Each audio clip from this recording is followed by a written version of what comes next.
Welcome to Take It from the Ironwoman. My name is Susanne Müller, your host and the Ironwoman. This podcast is about empowering yourself and others to make real changes in the world. You will hear from everyday, smart, sophisticated, hip people like you and me. Not everybody has to be an Ironwoman to impress the world. Together, we will learn from the sports and business leaders how you can become a more successful person as an entrepreneur or a leader. It's one step at a time, one day at a time. Take your steps now. Take your big steps now. Join me on this journey to success. Take it from the Ironwoman. We have spoken to Laurie before. She's my running friend. She will be completing 50 marathons. That's her goal. Listen to her story when she was not a runner. What was her life story? Many interesting stories of people where they start, where they end up. But the running is the most important thing in her life. Running is life-changing. Thank you, Laurie, for having us with you and just so inspiring what you have done. And I want to run with you many more times. Tell us about your work life. I know you have a very interesting story. I was a market researcher in the fashion industry, which I came to quite by accident because I went to college to become an English teacher, a secondary English teacher, and I never taught. I got lucky and I got a job when there were no teaching jobs. And I started out by doing market research. And then after doing that, I became a product developer.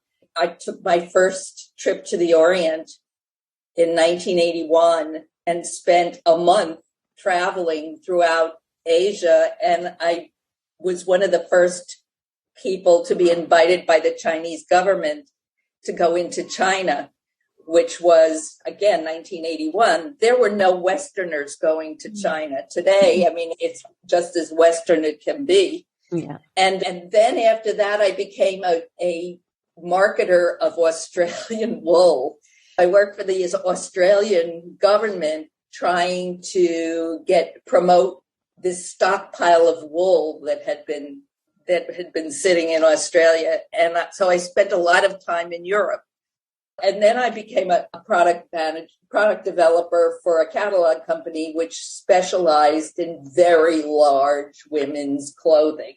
I've had some interesting experiences in terms of my career, but I'm real glad that stress is over.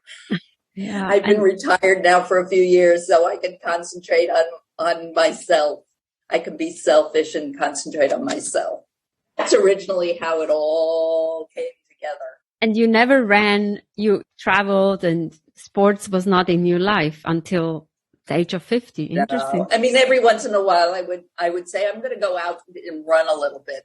But, I was a smoker, and when you smoke, you can't breathe. Yeah. The impetus was to stop smoking, that I would start because I was afraid of becoming a large shot-sized customer. I put on my running shoe, my sneakers, and the first time I went out and ran to the corner and ran back. But I mean, over the years, I bought a lot of running shoes, as I'm sure you have, and I've clocked a lot of miles, and I'm very proud of it. I'm very proud of myself for setting goals and actually achieving them. It's the first time I self-realized that I can achieve what I set out to achieve. And hopefully that inspires people around me. And that's kind of what you do, which is talking about leadership and being a role model and taking charge of your own mental and physical health. My message to anybody who's listening is you can do whatever you want to do if you set your mind to doing it. And you tell your heart, your mind, that you're going to do it. Yeah. Because nobody will judge you harder than yourself. That's a very wise word. Nobody will judge you harder than yourself. You're your own worst critics. And I mean, the running, it's just what I see with the podcast. I have so many people in my running friends network. I send a message and within one day I get an answer. When I send it to other people, I might have to send a reminder.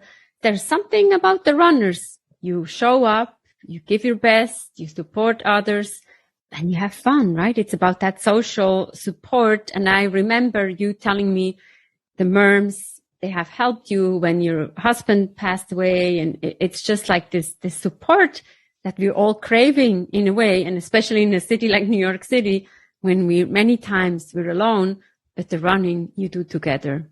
Well, I mean, there are a lot of times, particularly women who feel, well, maybe not just women, but a lot of women who get a little bit older get marginalized and feel that their worth is not as great as when they were younger.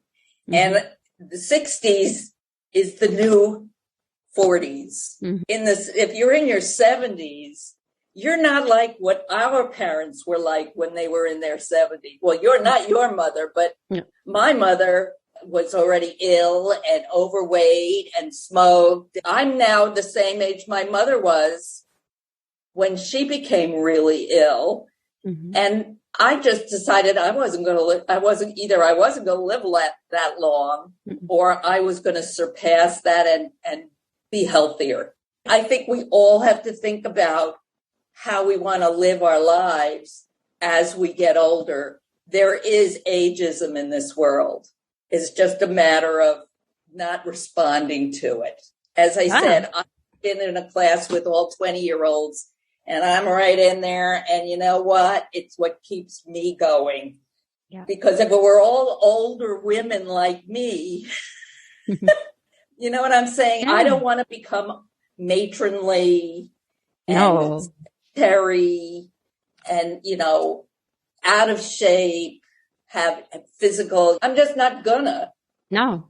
And that's the mindset. You have the strong, stubborn mindset, right? We all run through injuries and we're like, I can run another mile, even though it hurts. That's part of the running. But my goal is when I see one of the Iron Woman, the Iron Nun, I think she's now 92. She still does triathlon. There's like many people, many women who are over, 80, 90, who are still running. I want to be one of those and I want to inspire others. And you certainly do, Laurie. I want to see your 50th marathon coming up, right? So this is your goal, 50 marathons. Yeah. And then I'm going to sit down.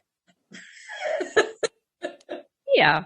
You can sit down and wait for the 51st. We'll see. We'll talk again when you have 50 marathons and then we'll see where we are in the world. But thank you so much. This is inspiring. We all have to run, set goals, be strong. Thank you so much, Laurie. Always fun to talk to you, inspiring. I'm ready to go for a run now. Take it from the Ironwoman. We have episodes every Monday, every Wednesday. Don't miss out. There's something for everybody. If Laurie can do it, you can do it. Show us, what can you do? What is your goal? What is your goal in life? And Take It from the Ironwoman is also a book. Order it on Amazon or download it on Apple. There is my story from Switzerland to New York to Kilimanjaro to Ironman. Something for you to learn and grow. Thank you for your support.